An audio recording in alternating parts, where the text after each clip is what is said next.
સંભવ અસંભવ. લેખક હરકિશન મહેતા. ચેપ્ટર 26. સમસ્યા ઉકેલવા માટે તમે જેનો સાથ માંગો એ જ તમારી સમસ્યા વધુ ગૂંચવી નાખે એવી હાલત રીટાએ આનંદની કરી મૂકી હતી.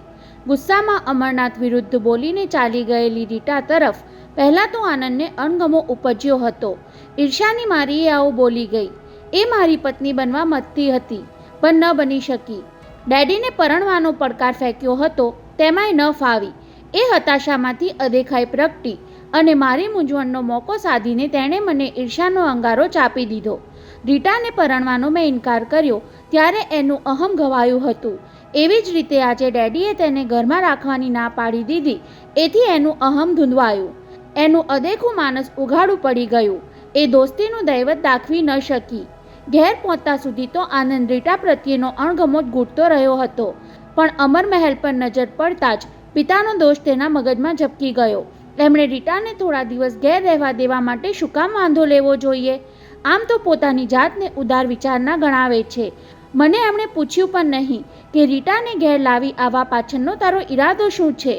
અરે, એમ કહ્યું હોત કે આપણે નિરાતે નક્કી કરીશું તોય મને ખબર ન લાગત. દિવાનખંડમાં દાખલ થતાં જ આનંદની નજર પાઇપ પીતા પીતા ન્યૂઝવીક વાંચી રહેલા અમરનાથ પર પડી હતી. એ તેમની નજીક જઈને ઊભો રહ્યો હતો.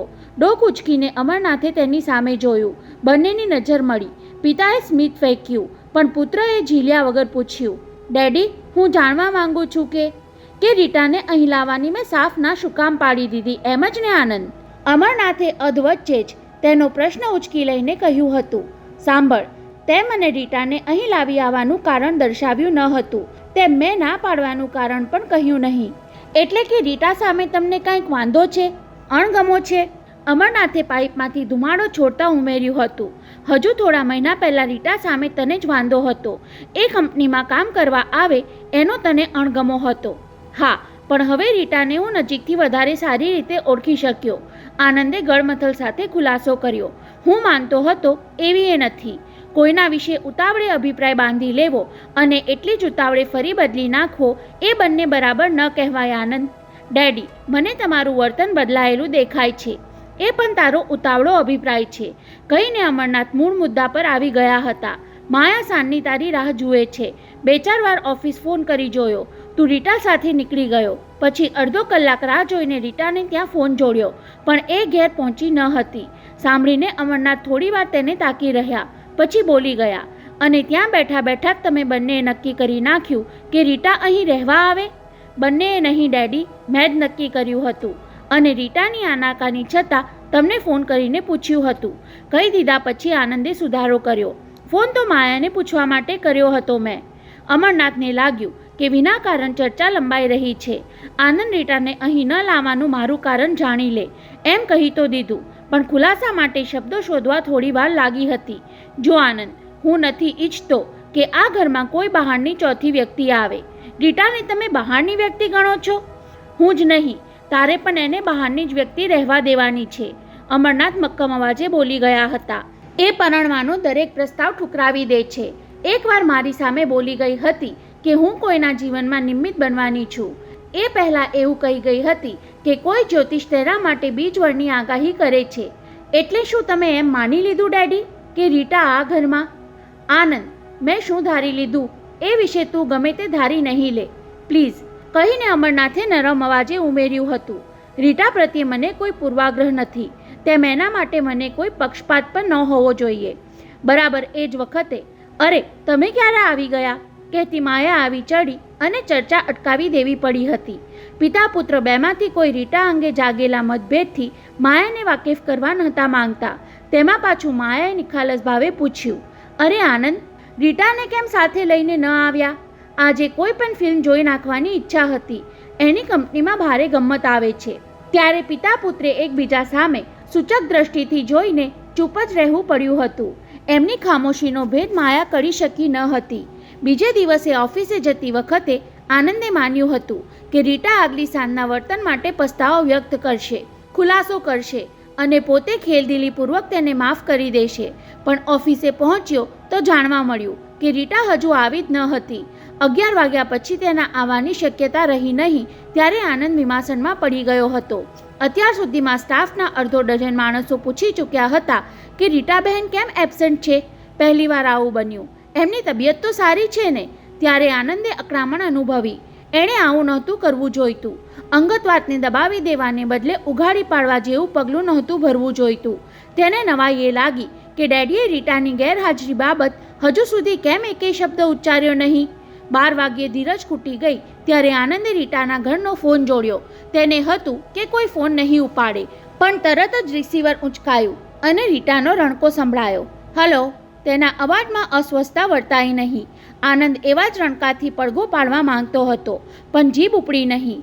એમ કરીને મારે એના અહમને પંપાડવું નથી. એને એવું ન લાગવું જોઈએ કે એના વગર હું ઓફિસના કામમાં પાંગડો બની ગયો છું. કદાચ મારો અવાજ સાંભળીને ગુસ્સામાં રિસીવર મૂકી દેશે. આનંદ વિચારતો રહ્યો અને સામેથી hello hello, why don't you speak something સંભળાતું રહ્યું. છતાં આનંદે જવાબ ન આપ્યો. ત્યારે પેલીએ અમેરિકન સ્ટાઇલમાં ડેમિટ કહીને રિસીવર મૂકી દીધું. બપોર પછી એકવાર આનંદે ફરી એ પ્રયાસ કરી જોયો. એ વખતે રીટા રસભરી મજાકમાં બોલી, ફરી આપ સાહેબ જ ટપકી પડ્યા? તમે જે હો તે. મારો અવાજ સાંભળવાથી ખુશ થતા હો તો હું બોલવાનું ચાલુ રાખું. મારો મિજાજ કેવો છે એ જાણવા માંગતા હો તો કહી દઉં કે હું બહુ મજામાં છું. બોલો બીજું કાંઈ? પણ આનંદ કાંઈ બોલવા માંગતો ન હતો. પોતે ફોન કર્યો છે એ રીટા સમજી ગઈ. તેમાં એણે રાહત અનુભવી. કેમ જાણે કેમ રીટાને મનાવી લેવા માટે મન બહુ આતુર બની ગયું હતું. આવતીકાલથી રીટા ઓફિસે આવતી થઈ જશે એમ મન કહ્યા કરતું હતું.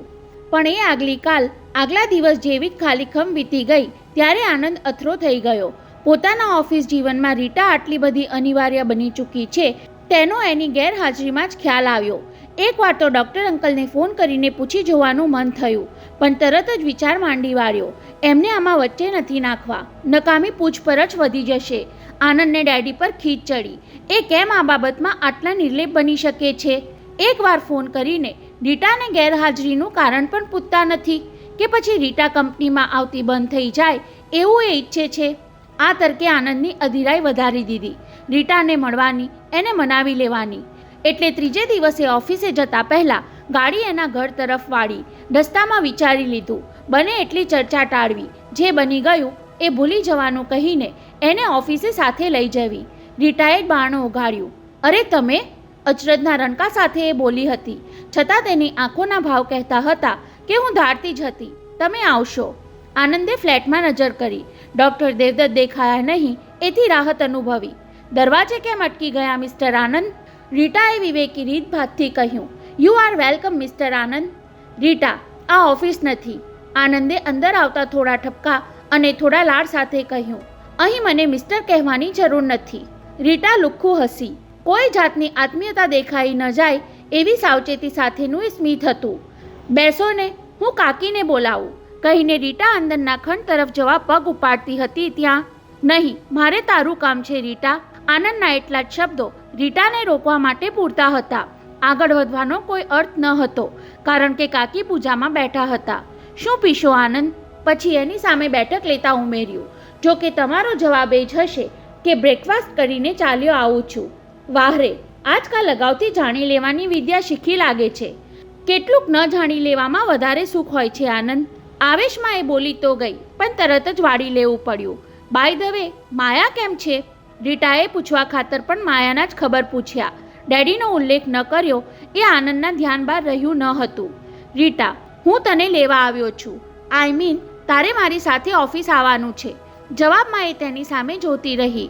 તેની દ્રષ્ટિમાં લાગણી ઉપરાંત આનંદને સહાનુભૂતિ દેખાઈ કે પછી એ મારી દયા ખાય છે. આનંદે થડકો અનુભવ્યો. સ્વભાવ મુજબ એ હમણાં જ કંઈક સંભળાવી બેસશે. આનંદ, મને હતું કે તમે મારા રાજીનામાની સ્વીકૃતિ આપવા રૂબરૂ આવ્યા છો. રાજીનામું? આનંદ ચોંક્યો. રીટા, તારે રાજીનામું આપવાની કોઈ જરૂર નથી. પણ મેં ઓલરેડી આપી દીધું છે. ગઈકાલે પોસ્ટથી મળી ગયું હશે. નથી મળ્યું રીટા? અધીરાઈભેર કહેતા આનંદે હળવી શૈલીમાં ઉમેર્યું. પોસ્ટમેનને પણ તારું રાજીનામું ડિલિવર કરવાનું અજુગતું લાગ્યું હશે. આનંદ, મેનેજિંગ ડિરેક્ટરની પોસ્ટ એમના હાથમાં જ જાય છે એટલે તમને એની જાણ નહીં હોય. હવે આનંદ અકળાયો. શું ડેડીને રાજીનામું મળ્યું હશે છતાં મને જાણ નહીં કરી હોય? પણ શું કામ? નહીં રીટા, ડેડી ગઈકાલે 2 કલાક માટે જ ઓફિસે આવેલા. તારો રાજીનામાનો લેટર હજુ એમના હાથમાં નહીં આવ્યો હોય તો આજે આવશે. નહીં, એમના હાથમાં નહીં આવે. આનંદ બોલતા બોલતા ઊભો થઈ ગયો. ડેડી આજે બપોર પછી જ ઓફિસે આવવાના છે. અત્યારે માયા સાથે કલ્યાણ જવા નીકળી ગયા હશે. એ બંને મંદિર ચણાવવામાં બિઝી થઈ ગયા છે. સાંભળીને રીટા ચૂપ થઈ ગઈ. વિચારે ચડી ગઈ. પોતે શું વિચારે છે તે આનંદ કળી ન જાય એટલે થોડી વારે સજાગ બની ગઈ. મેં બધો વિચાર કરીને જ રાજીનામું લખ્યું હતું આનંદ. એમના હાથમાં વહેલું મોડું આવે એથી કોઈ ફેર પડવાનો નથી. રીટા, હું જાણું છું તું ડેડી પર નારાજ થઈ છો.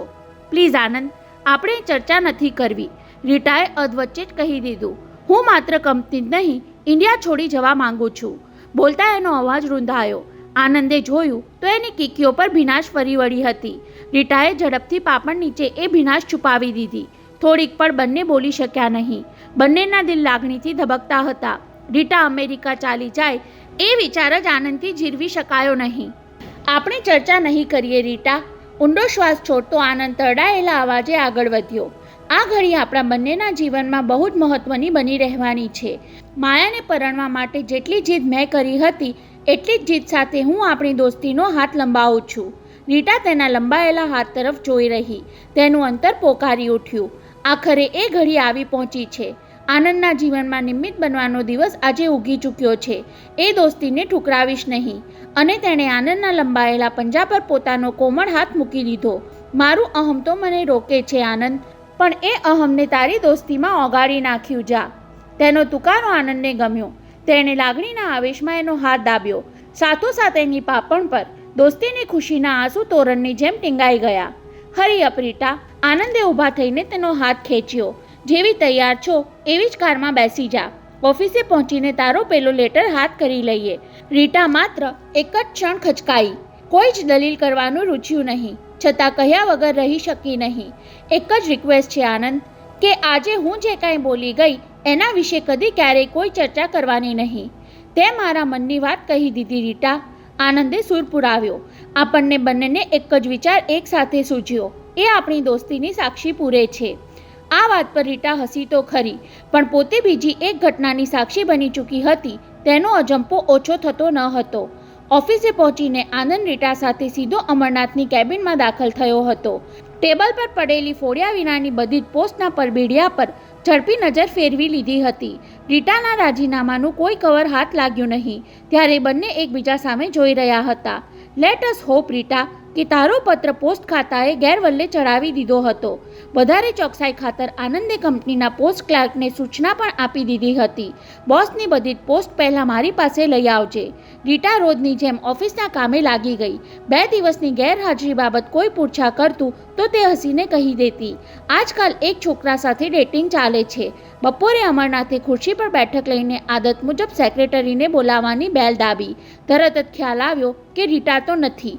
એની જગ્યાએ સ્ટાફમાંથી કોઈની કામચલાઉ નિમણૂક કરવા માટે એમણે 2-4 નામ વિચારી જોયા. એક નામ નક્કી કરીને પ્યુન મારફત તેને બોલાવી લેવા બીજી બેલ દબાવવા જતા હતા ત્યાં કેબિનનું બારણું ઉઘડતું દેખાયું. ગુડ નૂન બોસ, કહેતી રીટા સામે આવીને અદબભેર ઊભી રહી ગઈ. આપે મને બોલાવી? અમરનાથની આંખોમાં ઉછળેલું આશ્ચર્ય રીટા બારીકાઈથી નિહાળતી રહી. ધીમે ધીમે એમના ચહેરાના ભાવ બદલાતા ગયા અને છેવટે ઓછું મલકીને બોલ્યા. So you have come. Yes boss, આપની સેવામાં હાજર છું, કહીને રીટાએ ઉમેર્યું.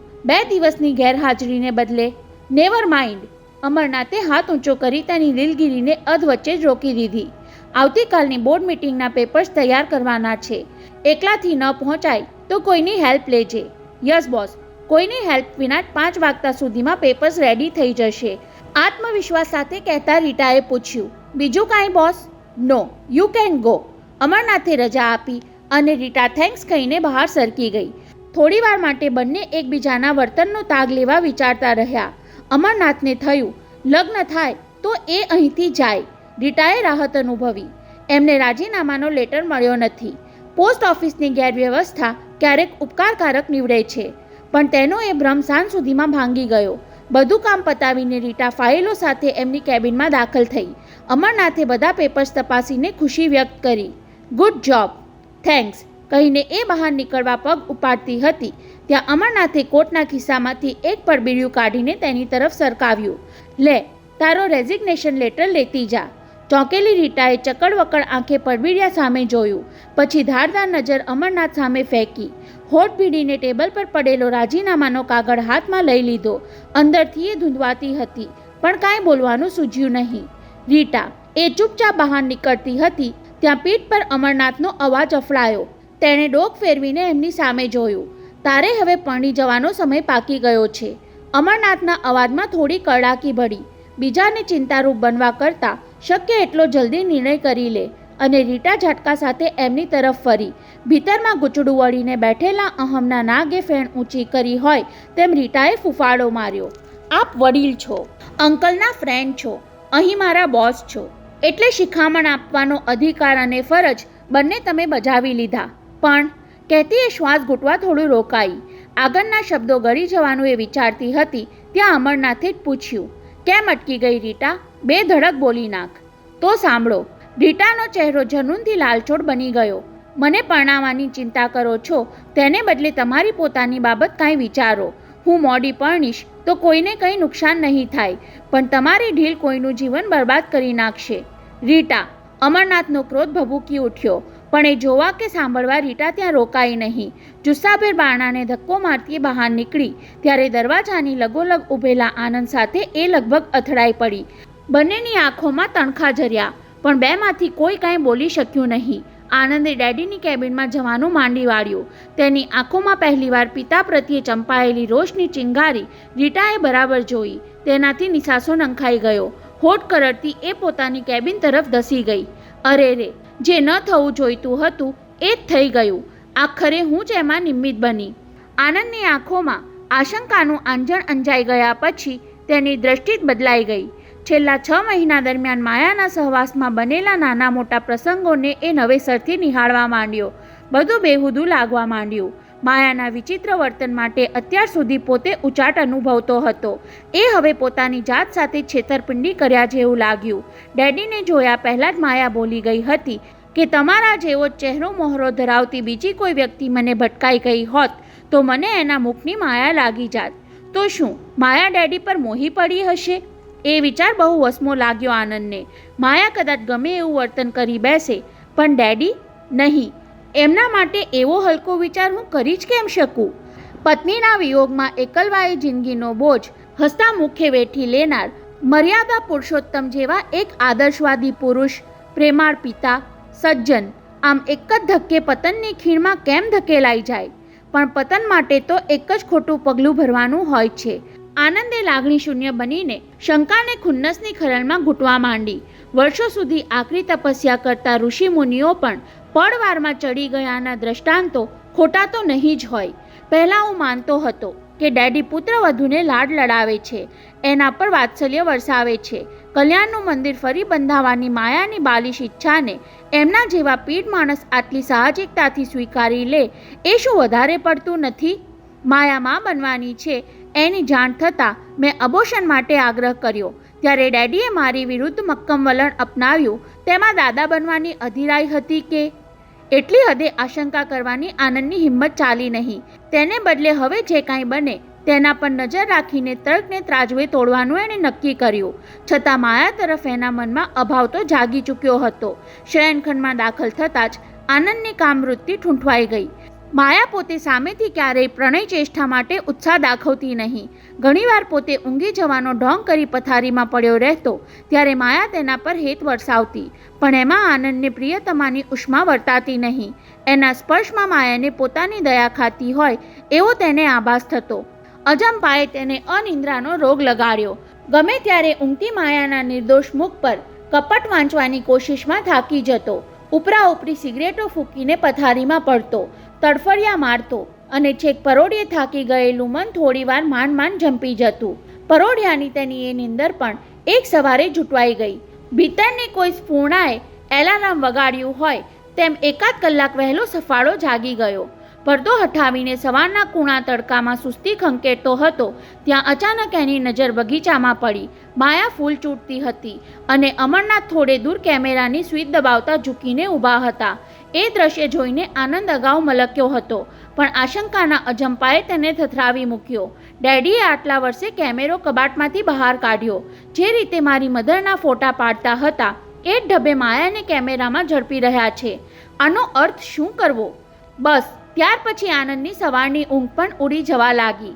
ક્યારેક માયા સિતાર પર મીરાબાઈનું ભજન ગાતી હોય અને ડેડી એક ચિત્તે સાંભળતા સામે બેઠા હોય એવું દ્રશ્ય જોવા મળતું. એમાં પણ આનંદને માયા પોતાની માતાનું સ્થાન લેતી દેખાઈ. ડેડી એમની મૃત પત્નીનું સ્વરૂપ માયામાં નિહાળતા હોય એવો આભાસ દેખાયો. એક બે વાર ચકાસણી કરવા ખાતર આનંદે માયાને પોતાની સાથે બિઝનેસ પાર્ટીમાં આવવાનું કહ્યું. ત્યારે એણે માનવામાં ન આવે એવું બહાનું દેખાડીને સાથે આવવાનું ટાળ્યું. નહીં આનંદ, હવે મોટું પેટ લઈને આટલા બધા વચ્ચે આવતા મને સંકોચ થાય છે. આટલું કહીને અટકી હોત તો હજુય ઠીક હતું, પણ માયાએ સામેથી સૂચવ્યું, તારી સાથે રીટાને લઈ જજે ને. બિઝનેસ પાર્ટીમાં એ તને વધારે સારી કંપની આપશે. કોઈ સ્ત્રી પોતાના પતિને આમ બીજી સ્ત્રીની કંપની માટે સૂચન કરે ખરી? આનંદને તેમાં માયાની નિખાલસતા કે ઉદારતાને બદલે ચાલાકી દેખાઈ. એ મને રીટા તરફ જાણી કરીને ધકેલે છે. પોતાના પતનનું પલ્લું બરાબર રાખવા મને પતનનો માર્ગ ચીંધે છે. 1 મહિના સુધી આનંદ ઉદ્વેગથી પીડાતો રહ્યો. અંતરની એ અસહ્ય પીડા વિસરી જવા ઓફિસના કામમાં ડૂબી જતો. રીટાની કંપનીમાં સાંજ વિતાવતો. ક્યારેક વધુ પડતો શરાબ પી લેતો. રીટા એનું દર્દ સમજતી હતી, છતાં ક્યારેય એને પૂછતી નહીં. પોતે જે જાણતી હતી એ કહી દેવાની ઘડીને તે ટાળતી રહેતી. અનુકંપા સિવાય પોતે તેને કંઈ જ આપી શકે તેમ ન હતી. અને આનંદ પણ ક્યારેય મર્યાદા ઓળંગવાના પ્રયાસ કરતો નહીં. અને એક રાતે ન બનવાનું બની ગયું. શરાબના ઘેનમાં ઊંઘી ગયેલો આનંદ અચાનક જાગી પડ્યો. પલંગમાં માયા દેખાઈ નહીં. દાંત ભીસીને ઊભો થયો. બેડરૂમનું બારણું ઉઘાડી ચોર પગલે બહાર નીકળ્યો. પત્ની સામે જાસૂસી કરવા માટે સભ્યતા તેને રોકતી હતી. સંસ્કાર એને પાછા ફરી જવા માટે ટોકતા હતા.